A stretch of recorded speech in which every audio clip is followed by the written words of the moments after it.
ఇంద్రకీలాద్రిపై ఈరోజు కనకదుర్గమ్మ అమ్మవారు శ్రీ మహిషాసుర మర్దిని దేవి అవతారంలో విరాజిల్లుతున్నారు. సో భక్తజనులందరికీ కన్నుల పండుగగా ఈరోజు ఉంది. సో మీరందరూ కూడా ఇంద్రకీలాద్రి వెళ్ళి అమ్మవారిని దర్శించండి. సో ఈ దసరా పండుగ అంటే మీ అందరికీ అంత ఇష్టము, నాకు కూడా అంతే ఇష్టము. ఈ రోజుని మహర్నవమి అని కూడా అంటారు. ఈ మహర్నవమి రోజు ఆయుధ పూజ అనేది చేస్తుంటారు. అంటే ఎవరి వృత్తిలో వాళ్ళ వృత్తికి సంబంధించిన అన్ని పరికరాలని కూడా అమ్మవారి ముందు ఉంచి సో వాటికి పూజ అనేది చేస్తారు. దీన్ని మనం ఆయుధ పూజ అంటాము.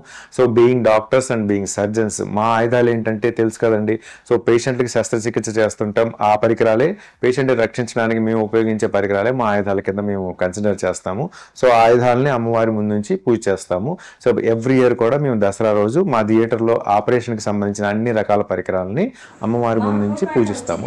మేము చదువుకునే రోజుల్లో కూడా మా ప్రొఫెసర్ గారు వీళ్ళందరికీ కూడా అమ్మవారికి ముందు ఇటువంటి పూజ చేసేవారు అనమాట. ఈ మహర్నవమి సందర్భంగా అమ్మవారి ఆశీస్సులు అందరి మీద పుష్కలంగా ఉండాలని ఆశిస్తూ మీ doctor Vemuri Nagashankar, neurosurgeon, Raghavendra hospitals and Leela Karthikeya hospitals.